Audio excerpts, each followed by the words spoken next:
women and their families. My name is Fumi Bambara. How are you? Hope you're well. Hope you're good. How was your night? Was your night short? I think that we have shorter days, and I'm tired of the shorter nights. Beg your pardon. I am tired because it's almost like I put my head on the bed and I've woken up the next minute. Tell me, is it shorter nights for you, for you to? And I'm not happy about that because, especially for us that have to wake up extra early, I'm not about that life. So we need to figure something out. Let the tides turn, I mean, how they say it. But yes. This is HerLens this morning on Women Radio 91.7, where we talk about topical issues affecting women generally. Our thoughts, like I said in the morning, our thoughts and prayers. We condole with everyone, Nigerians, the Hollywood industry, on the passing of actor Alex Ekubo. It was sad. It was sad yesterday. It was really, really sad. And like I said this morning, I remember that on Twitter, there were some accounts on Twitter that kept on asking about him out of genuine care. They just missed him on their social media, missed seeing him in movies, right? And yeah, my thoughts and prayers are to them as well, because when I was seeing their comments after, they were not doing well because they were legit asking. It's just that you can ask about somebody, but you don't have direct access, but you know that this person is a genuine fan. And before I go on, please, if someone pops into your mind, someone pops into your head, send them a message. Let's not do had I known when the person has passed. Send them a message checking on them. It doesn't matter that the last time I spoke to them was 3 years ago. I just thought about you. Hope you're good. As opposed to you hear bad news about the person and you are regretting. So that's my small ginger for you this morning. That be small charge to you this morning. Call somebody that pops into your mind. Don't wait till something has happened before you check on them. They pop into your mind, you send. Celebrate people that are celebrating. Mourn with those who are mourning. I don't know. Is there any other thing I want to say? No. We are live on YouTube at WFM917.com. And the ladies are here. Susan is here. Ibinabo is here as well. Buki is in Kano. Busy anchoring. See, I told you about these women. How do you say that thing? Something at your own peril. I don't know. There's a line. These women, movers and shakers of Nigeria. Today now I'm in America. Tomorrow I'm in Jos. Next tomorrow I'm in Kenya. That's how they used to do, these women here. So don't use them to look small eyes. So that's why we value them and we carry them with Agbewan something. Yeah. Hi Susan. Good morning. Agbewan gege. That's the one. Good morning, Fumi. Good morning, Mami Binabo. Good morning, HerLens family. And yes, our thoughts, our prayers goes out to Alex Ekubo's family, his mom, his young siblings, and even his wife. It's disheartening when you see a young, vibrant person just disappear because of one ailment or the other, especially when it is life-threatening and all of that. But hey, we can't question God. I couldn't sleep. I could not sleep. Yes, it was that bad for me because I had a lot of triggers. I remember reading a tweet where someone was saying he didn't see him at the AMVCA, and the previous one, he was nominated for a movie he acted with, my cousin's husband. So as he was nominated as a supporting, yes, Stan is actually my cousin's husband. Oh, is it Afamefuna? Yes. Love that movie. That movie, I watched, I still have it on my laptop. I watch it over and over again. But again, this morning, it's also a sober reflection of what life is. Today you are here, tomorrow you are not here. What do you make of life? How do you interact with people? Whether you're a leader, you're a presenter, whoever, in whatever space of influence you find yourself, how do you treat people? It's very, very pertinent that we get more intentional. Don't just be passive and say, whatever. Do you know who I am? Do you know this? This is not a time for, do you know who I am? God is the greatest. Thank you. Thank you so much, Susan. Moving on to Lady Ibinabo. Good morning. How are you? Good Turn up. morning, Okay, we can hear beautiful ladies. Good morning, beautiful ladies, Lady Susan, Lady Olufumi J, and all the ladies and gentlemen out there. It's great to be here, and I'm adding my voice to that of Susan. The news was, I was a fan of Alex Kubo. He was young and vibrant, and suddenly he was no longer seen in movies and in other movie-related programs. And initially, when I heard that he was ill, sometimes you read some stories and you don't believe it's like, what did he do? But really, he was off the grid for so long. And then suddenly we heard that he had passed. So I'm adding my voice to the voice of the HerLens ladies that we condole with the family members. We feel bad for the wife and all of that, and all his loved ones, his fans, and all of that. But we pray that his soul finds peace with his maker. Thank you. Yes, may his soul find peace with the maker. Yeah, that's it. Okay, let's get into it. The first one this morning, I say, God, please. It is I say, women, we cannot get a break in this life. Why? And one thing that I always say is I find that the most criticism that women get are from fellow women, especially from the altar. There's criticism from fellow women, there's criticism from words that come from the altar and Oteman Sumi, because I'm like, is this where we are? Like, I could be in service and then they're talking about domestic violence, and then the next thing you hear is, oh, as a woman, be careful what you say to a man. And I'm like, hold on, where is the charge for the man? Like, there's always so much vim when it comes to how a woman should behave. Don't annoy your husband. But then when it is to the men who are beating their wives or abusing their wives in any form, shape, or fashion, the volume do used to reduce. And I'm not turning this into a men versus women thing. I'm just saying that what is good for the goose in terms of advice should be good for the gander. But in this case now, it's divorced women that are catching the flag. On Monday, I talked about stigma. I should have added divorced women to it. I should have added single mothers to it. I should have added unmarried women to it. Unmarried women in their 30s, 40s, 50s. I should have added all that to it so that we will know that, this thing is catching every. I should have added older women who are like grandmom age, who don't have children and don't have I should have added all that to it, because look at all what is happening. Anyway, I'm going to try to be respectful because this is the pastor's wife, but she said why you should avoid friendships with divorced women. So Pastor Peace Ibiyeomie had advised women who against maintaining close relationships with divorced women who rejected reconciliation or remarriage. Speaking during, because Mother's Day service on Sunday, everybody was preaching, right? And she stated that some divorced women discourage others from marriage while continuing private relationships with men. She argued that if men were unimportant as they claimed, such women would not engage in sexual relationships with them. So she called on women to encourage their divorced relatives or friends to either reconcile with their former spouses or remarry, rather than adopting bitterness toward men. She says she has encountered cases of single women who privately maintained relationships with men despite publicly downplaying the role of men in their lives. She goes, do not follow a divorcee as your friend, even if she's your sister. Teach her. Either she reconciles with her husband or she remarries. She will tell you that men are not important, but meanwhile she does it. She goes at the back to go and meet men. I mean, she keeps on saying it and saying it and saying it and saying it and saying it. Now, here's my question. Are there some salient points here?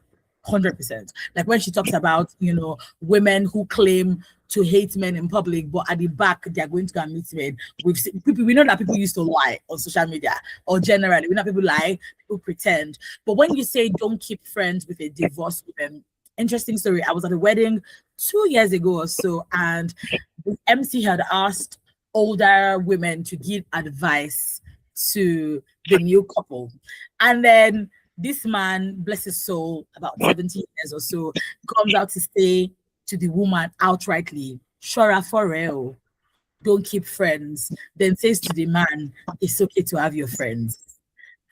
I was on the table and I was boiling because I was like, wait. And maybe I from the perspective of someone who has benefited a lot from my friendships, whether they were married or not. I was the first in my circle of friends to get married. So I was not thinking if I had dumped my friends, what would have happened? But I've set different perspectives on this. I think I want to allow Madam Ibiyeomie to go first. I'm not sure why, but I want her to go first. Or Susan Jones to go first. Because I'm always, whenever it's topics like this, I'm always calling Susan first. You can allow her, but whether she goes first or last, I will still give my baskets. My baskets will not go away this morning because I am ready. I'm scared. Bio, I don't know what it is. What is it with Olufemi J? I feel because I want you to. I feel like you will come very, very, mellow. Very, very grandma. I'm sorry, very, very. But like I've already gone. I've come with fire, so I'm looking for who's going to douse the fire a little bit before I will now go to my fiery sister. Yeah, that's it. Don't be too sure, my dear. See, yeah. Anyway. Tell everybody out there that of the truth, without the help or support of women, men wouldn't have the spine to misbehave around women the way we have it.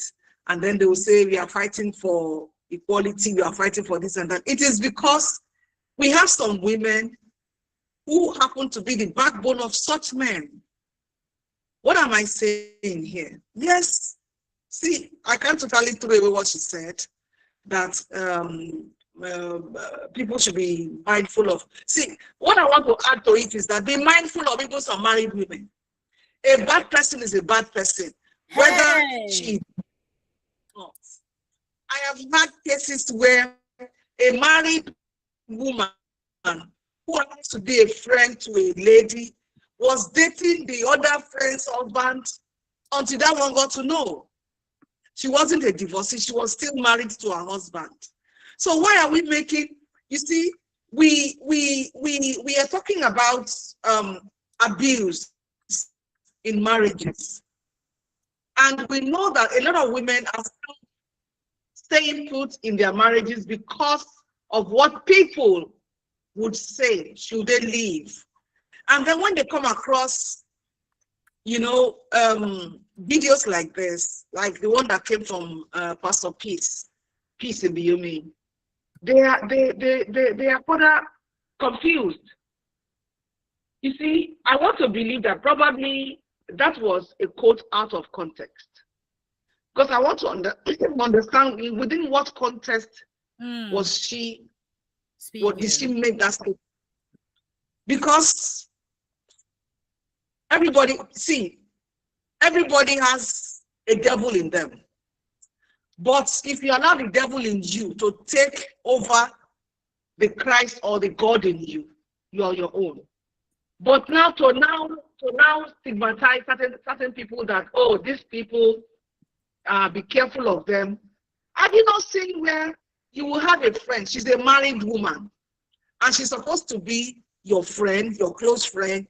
She comes to your house, you go to her house, and she's actually dating your husband. So what do you say? That means somebody should keep friends. Don't have friends, period. If you're looking at only the divorcees amongst in the circle of your friends, what are those ones who are married? So you see, that was why I said probably something led to that. A woman is divorced for reasons best known to her. A woman wants to date another person's husband because she has no value. Not having value has nothing to do with your marital status. Lack of respect for yourself, because I believe that going to date a married man is a way to tell the world that you do not value yourself. You are an option. You are a second fiddle. That was why above and beyond the training I was given by my parents, the values they instilled in me, I am a person who has placed value on myself. And even as a single lady, as a young girl those days, I never, even when in the rare situation, when some friends will be dating on this baba for whatever, Yeah, sugar I daddies. didn't Yeah. like it. Do you understand? I mean, look at me, pretty, cute, smart. Then I come on somebody's option, somebody's what pacifier. I no, I wouldn't be that. I'm more than that. So if a woman who places herself in that stead doesn't have to be a divorcee. If you are that, if you're like that, you're like that. It's not because you are divorced. It's because of that is who you are. So there are times that when we hear some things and we want to take it hook, line, and sinker because of the person's maybe the person's office, and then maybe they apply sense sometimes. Because there are times even those that are supposed to be highly respected are busy spewing rubbish.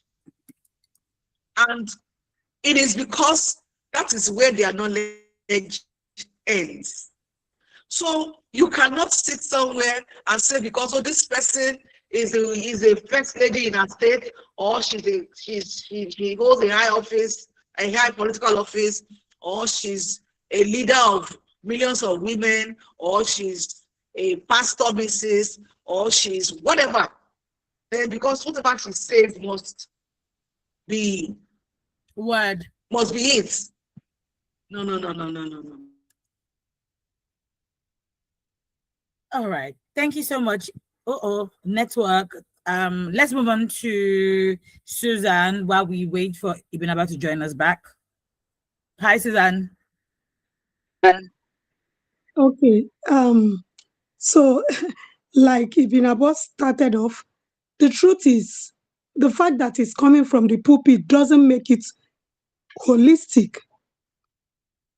I mean, some people leave marriages, are divorced because of abuse when it's life threatening, and you think that person should not be friends, people should not be their friends.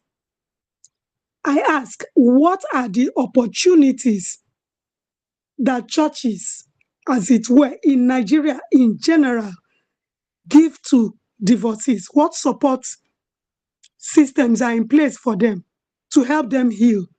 You are talking of either remarrying or one other. I think she gave two options. And I'm asking, are you imposing it on the woman? What if she says, I'm done with relationships. I just want to take care and concentrate on my children? What is bad about that? What is bad about that? I mean, um, it's also important that before people climb the pulpit to give certain advices, that they ensure that those advices are holistic. Because most pulpits, I call them stages of influence. Once you climb there, you have influence. So whatever is coming out from there is seen as, oh, it's God sent, is this, is that. She's advising people, to be careful about forming close relationship, with divorced women. And for me, I believe that her argument is rooted in what we have always heard in church: protecting marriage and, stabilizing relationships. That's always what the church is about. But there are root causes, there are things that the church does not look at, which is what is causing some of these divorce. I mean, the underlying emotional experiences, from failed marriages. Nobody looks at it. Nobody even looks at the background of the said woman of God. Where are you coming from? The fact that you are married to a man of God does not make you a saint on the altar. Let's be real. Let's be real. Nobody is looking at, the challenges you've gone through because of failed marriage, the attitudes and what have you. And this is the problem we have in our society. Everybody pushes everything to the woman. What of the man? Who is calling this man to advise him. I mean, this kind of advice, instead of marriage preservation and, looking at faith and what have you, can we begin to, as a people, create, you know, support systems for women who leave marriages? Can we look at this angle? Can we begin to give advices to men? I mean, not be man and woman marry before the divorce. The woman I marry himself. Why? Why do we put so much pressure on our women?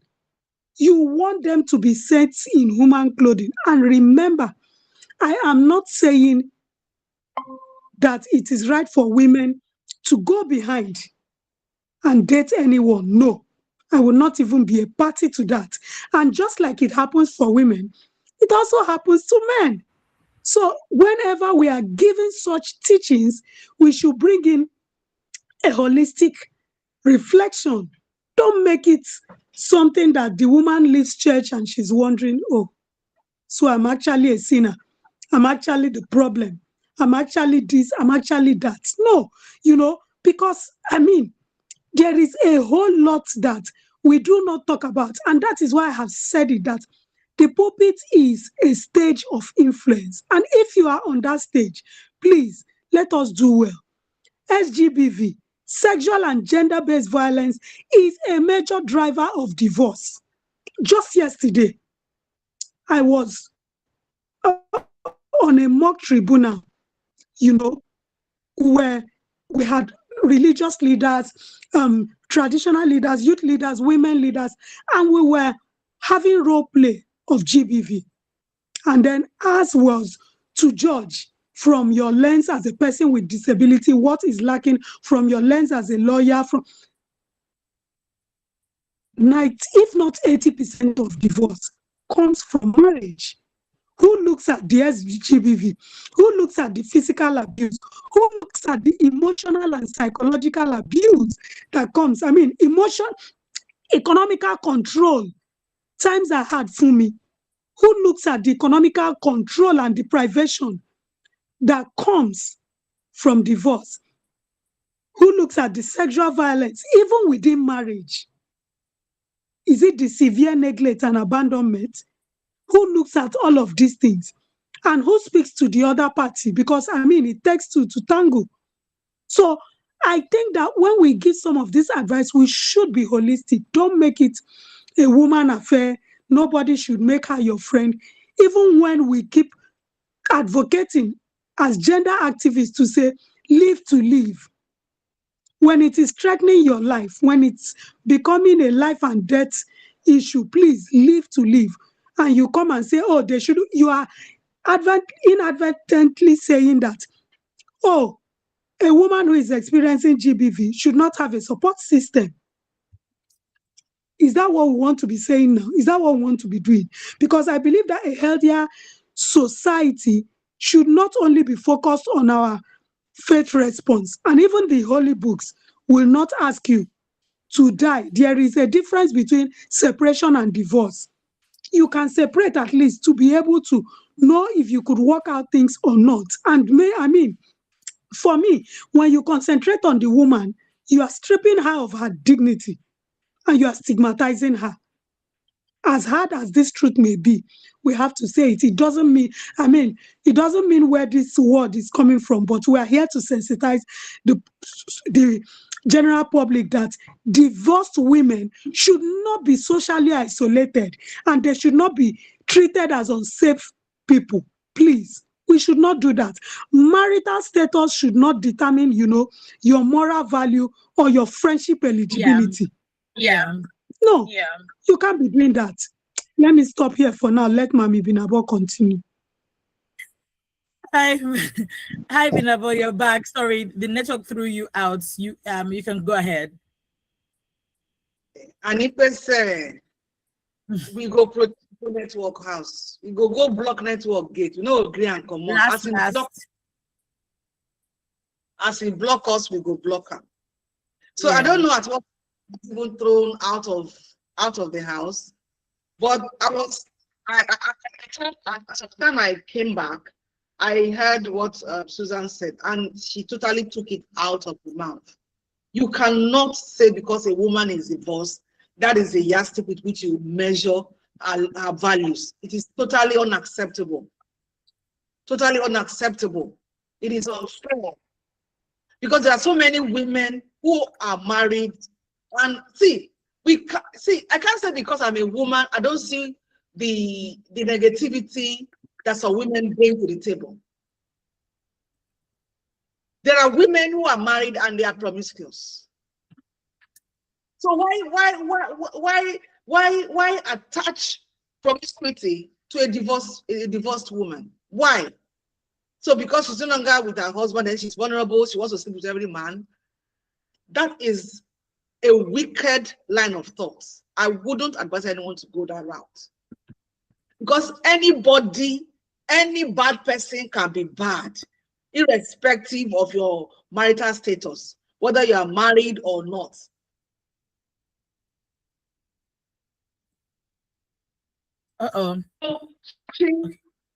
Promiscuity to a divorcee, I mean, is an insult.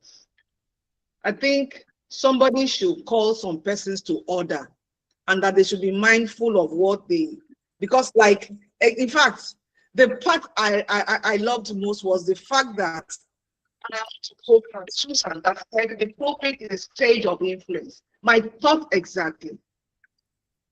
Because when you are on the pulpit, you are like God in the human form speaking to human beings. More so if you are a well-respected person. So whatever you are going to be telling this massive congregation, it is what they will take. They will take this thing home and begin to act it out. So you have to be mindful, please. Please. A bad person is a bad person. It is not by their status, please. A divorcee, I have one or two. See, if I have 2 minutes, you can spare me 2 minutes. There is this woman, we used to call her grandma of blessed memory.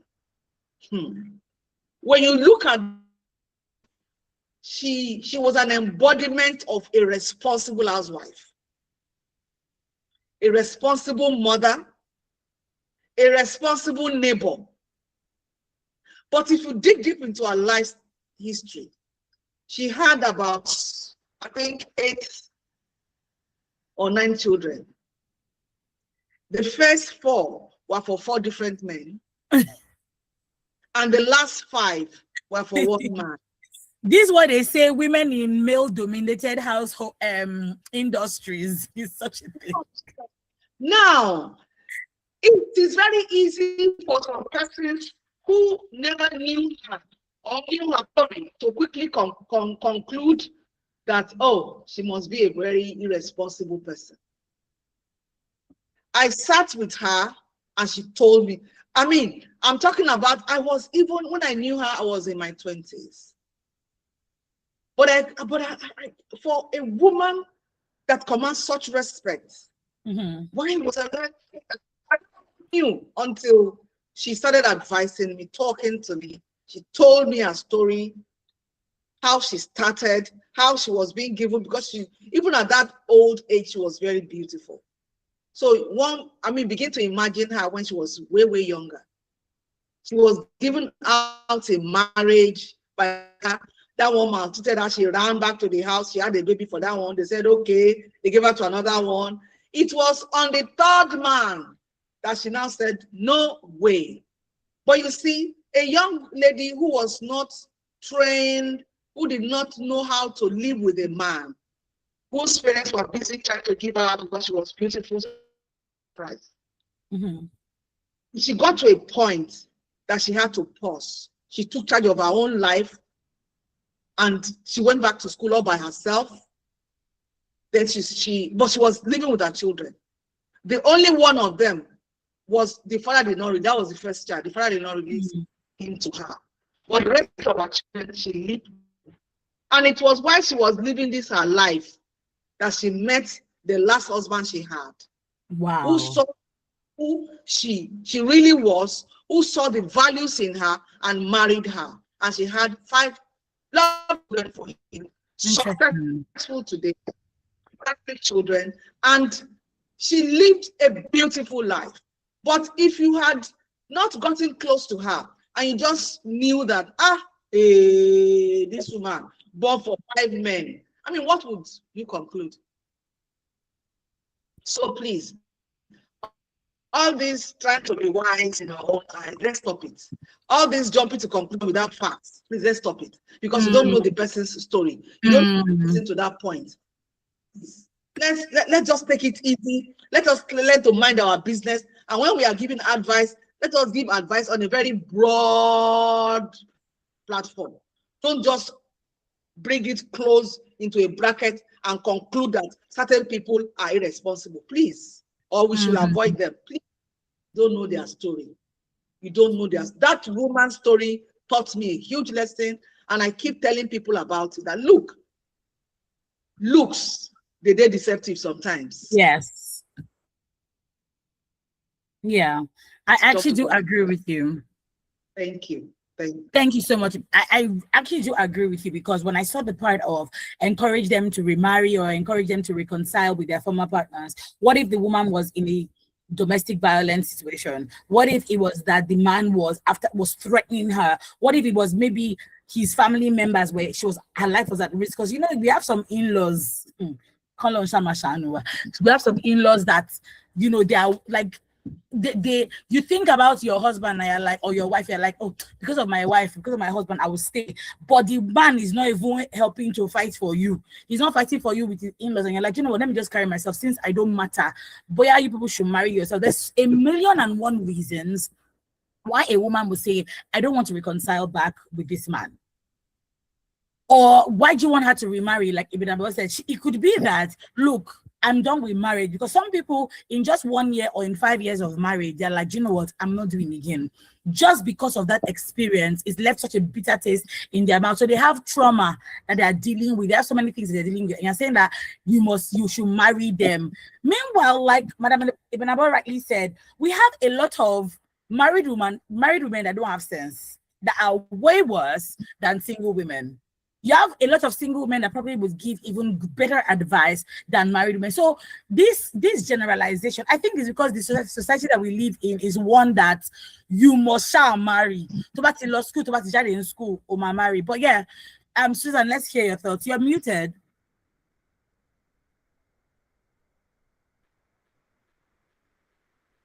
Maybe you should turn off your video as well, because the network just they drag. I think it's the network. Yes, the network. Okay. Oh dear. So while we wait for Susan, quickly, please, can I go on? Yes, please. Yeah.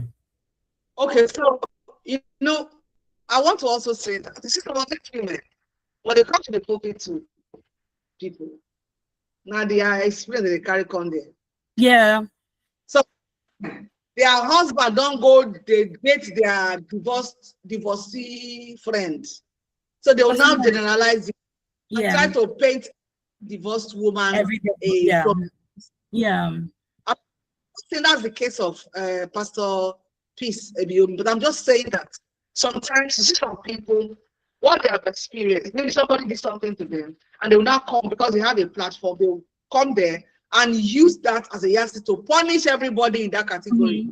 A divorcee dated your husband and you are hurting, and then you want to advise everybody to stay clear divorced women. You now paint all the divorced women in the same color because somebody messed up around you. It's not always like that. Yeah. It is me. I cannot. In fact, I don't support it, because I know people who, for reasons, are no longer married and they are very responsible. Yeah. They are good friends. In fact, having issues in your own marriage, the kind of advice they will give is like, if you sabi all of this, why you can't get divorced? Do you understand? They would advise you positively to stay. For reasons are, issues that could be sorted out. It doesn't do with abuse or whatever. Maybe you are the one that is misunderstanding the whole system in your home and all of that. They would advise you. I know a man. This man was never married and is a super marriage counselor. Somebody come and say, what do you know about marriage? You're not even married. He chose not to marry. It was his decision. So the reason he had a decision, now him and God know. But he is a super marriage counselor. Men have, some men who had been under his teaching have said so. Some women have said so. And I think such people, those people, I know them and they are, I mean, then get them correct, they're correct for head. So they're not going to be a man who doesn't know anything. They have a lot up there to share with couples. So that is why I want to just say that let's be mindful of making blanket statements about certain category of persons, because you never know. I mean, don't always use your own experience to judge everybody in that palace, because that is your own experience. It is not mine. It is not Olufumi's own. It is not Susan's experience. You can just advise level. Don't never ever make a blanket statement, please, because it is not a one-size-fits-all thing. Thank you. All right. Thank you, Susan. Let's hear you before we go. Okay, thank you, Fumi. Sorry. So, and just like where Mami Binabo just dropped, I want to say that, friendships with whoever on earth, anybody should be based on, character, emotional maturity, the person's values, the person's mutual respect, and not necessarily the person's marital history. It's important. And for the wider public, it's important that we also sensitize them to know that staying in an abusive marriage is not holiness. It is not holiness. Living violence, is a way to protect your life and your dignity. So beware of some of the informations you absorb, no matter the kind of gathering it is. It is important that we look at it, because even a divorced woman needs counseling support, needs economic empowerment, needs a safe space, like we say in the GBV circle. And we need a non-judgmental faith engagement. We don't need anybody to judge, because in GBV, we talk of survivor-centered approach. So we are looking at where you are not judging them, but you are helping them rebuild back better. What we need in the faith spaces, what we need to be promoting is strong marriages. And we need to, in strong terms, condemn abuse and protect vulnerable partners. Let's not, make a particular gender the victim, put all the pressure. We should encourage people to heal, not shame them by giving them an ultimatum. You have to reconcile, even if it's your abuser. That's what you are telling us, or they must remarry. You don't know where that person is coming from. And for me, my parting shot will be that we should protect our marriage. It should never come at the cost of isolating a woman who survived it. I am a gender advocate and I will always protect a woman, not at the cost of a woman who survived it. And if we are looking for a truly safe society, then we should not fear divorced women, because they are strong women. Walking out of a relationship is not moi moi. Forgetting what the whole society will say, what your family, what this, that will say. It means that they have understood themselves, they understand that they need support, and they have learned their journey. So please, it's important that we put this out there so that women don't say, oh, my pastor said, you don't know the background of your pastor, you don't know where the person is coming from, whether the person was raised in a patriarchy space where it is okay to suffer and smile at the same time. Thank you. Thank you so much for that. I guess even now you want to say something again. Go ahead. Today, please go ahead. So sometimes when talk on to day one kind for your body, you come be like say you don't even remember what you were thinking before. You see, I just remember what the first thought that came to mind when I saw that when I read that story. Was it a video or something? The thought was, so how about the divorced men? Shouldn't my husband be mindful of his divorced friends when they come to the house? Thank you, Mao. Thank you, Mao. Hey. Shouldn't men be weary of divorced men around their wives? Oh, wow. Aren't we all human beings? Don't we all have feelings? Oh, please, let's face reality and do the needful. And I want to also add that there was a time in a church, there was a conversation. We're talking about marriage and how some women will just let go. I mean, what's rekindle that fire in your marriage was the major topic then. And then can you imagine that a pastor in that church was talking about him not wanting, he doesn't like it when a wife, starts putting on weight because she's married, she's not having children, she's putting on weight. He doesn't like his women in big size. She's putting on weight, and also she's even having protruding tummy and everything. And yours truly, me, I was there. When it was time for us to, it was interactive. You gave it. I trust you. When they gave me microphone, I tear. So I said, people forget that as men have their expectations after marriage, women too have their expectations. I said, me, for instance, and so many other women who will testify to it unless they are too shy to say anything in this place. No woman likes her husband to have protruding stomach. You see some men, after marriage, after some years, you see their stomach is like they swallowed a big pot. And you ask yourself, what did you use this stomach to do? The woman used her stomach to carry babies. The muzzle of the stomach was stretched in carrying babies. So if her stomach is bigger than what it used to be, there is a reason for it. But what is the reason for the man? Inside get belle born. So if you don't, there are some things that, do you think your wife doesn't like you to be the Mr. Six Packs she married then? Who told you your wife does not like that smart, vibrant, fresh-looking guy she married then? Women, they wrinkle, men, they wrinkle. So why are people making it look as if it is the woman's business to always keep looking good? The man too should look good. The man too should look smart. I want to see my husband, you dress up, you talking. Some men will talk in and you'll be afraid that, enjoy. And some men cannot even, I'm not here, I'm not trying to denigrate anybody. Yeah. I'm not casting anybody. I'm just trying to raise a point here that as much as you expect from your wife expects from you too. We all have expectations. So don't make it the woman's business to always, it is good to look good. I want to look good, not because of my husband alone, but because of me. It gives me joy. When I look into the mirror and I see me, I say, oh, Father, I thank you. I feel good for myself. And my children, they know. By the time you are scoring me 80, I'm scoring myself 50 because I'm the first critic of me. So people should stop making it the woman's business. If a marriage is broken, it's the woman. If a woman must always make, yes, it is good to maintain a good figure and everything. First and foremost for yourself.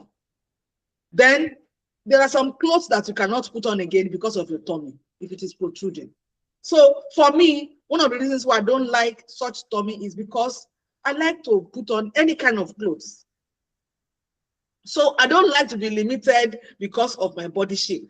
It is by my choice, maybe by my values that I don't want to expose this part. I don't not because I don't born now, see me now. So, but don't make that a point to now begin to condemn me that I'm not taking care of myself. See my belly. I carry my belly, carry picky. What do you carry your belly do? You carry and drink with it. Where did you come? Going import like this. People should leave me alone. Advise them in a very nice way. If your woman is going out of proportion in terms of her weight, there are ways to let her know lovingly, kindly, for her health, first and foremost. Not to condemn her and rub her on the ground, drag her on the ground, as if she's one piece of rag that you're using to clean your kitchen floor. It is not fair. Let us always know that what is good for the goose is good for the gander. Please, That is one when you can show that yes, you respect your wife, you love your wife, not by condemning her every time. And some women will join the men and women to kilo day now. Kilo day We now. gotta go. We gotta go. We gotta go. But the ladies today, I was thinking that that Lady Ibidabo was going to be mellow, but she came all guns blazing, and I'm here for it. I'm here for it. Thank you so much. I really like this last perspective that you gave. That what is good for the goose should be good for the gander. Thank you so much, ladies, for coming on the program today. Catch you tomorrow same time for another edition of Radio Doctor. Truly, truly appreciate you both. Up next is Radio Doctor. Don't go anywhere. This is still Women Radio 91.7.